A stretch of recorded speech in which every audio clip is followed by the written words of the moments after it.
दोस्तों नमस्कार। आज हम इंडिया चाइना एससीओ समिट के बारे में समझेंगे। आखिर ये एससीओ समिट क्या है, इससे दुनिया पर क्या प्रभाव पड़ेगा और क्या भारत और चीन अब नज़दीक आ रहे हैं या ये सिर्फ एक राजनीतिक चाल है।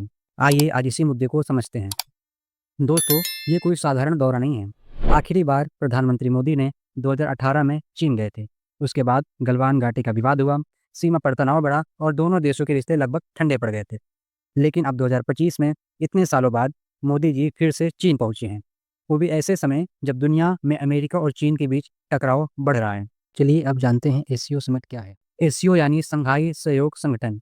ये ऐसा मंच है जिसमें भारत, चीन, रूस और कई एशियाई ताकतें शामिल हैं। पश्चिमी देशों को चुनौती देने वाला ये संगठन धीरे धीरे एक वैकल्पिक शक्ति बन रहा है। इसलिए इस मंच पर प्रधानमंत्री मोदी जिनपिंग का मिलना पूरी दुनिया की नज़र इस पर है। जब दोनों नेताओं की मुलाकात हुई तो मोदी जी ने साफ कहा, भारत और चीन के रिश्ते भाईचारे और भरोसे पर आधारित होने चाहिए। सीमाई तनाव को इन रिश्तों पर हावी नहीं होने देना चाहिए।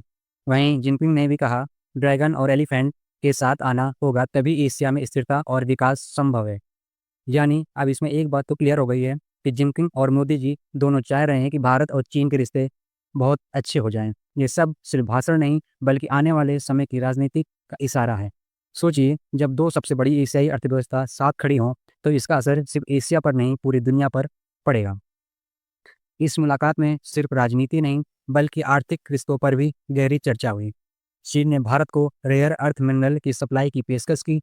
रेयर अर्थ का इस्तेमाल mobile phone, electronic car, satellite और हाईटेक हथियारों तक में होता है।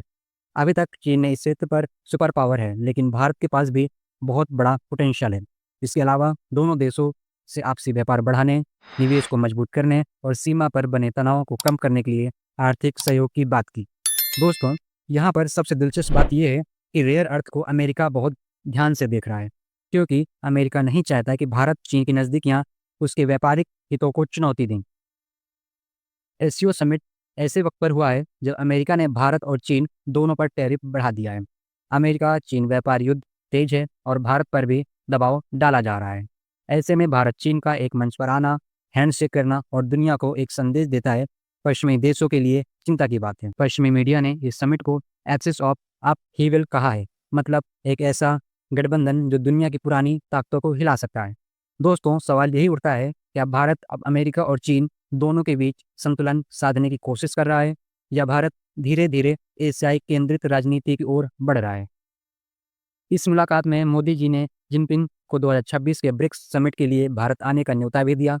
याद रखिए, 2024 में India China border patrol agreement हुआ था, जिससे सीमा पर तनाव कम हुआ। ये संकेत है कि आने वाले वक्त में दोनों देश कम से कम आर्थिक और क्षेत्रीय सहयोग के स्तर पर साथ आने की कोशिश करेंगे। लेकिन क्या सचमुच सीमा विवाद और भरोसे की कमी इतनी आसानी से खत्म हो सकती है? यही सबसे बड़ा सवाल है। तो चलिए दोस्तों, ये एससीओ समिट की पूरी कहानी थी। मोदी और जिनपिंग की ये मुलाकात क्या दुनिया को राजनीति में नया मोड़ लाएगी? क्या भारत और चीन मिलकर एक नई एशियाई युग की शुरुआत करेंगे, या फिर यह मुलाकात सिर्फ कैमरों के सामने की मुस्कुराहट थी? आपका क्या मानना है? सहयोग होगा या संघर्ष? कमेंट में जरूर बताएं। धन्यवाद।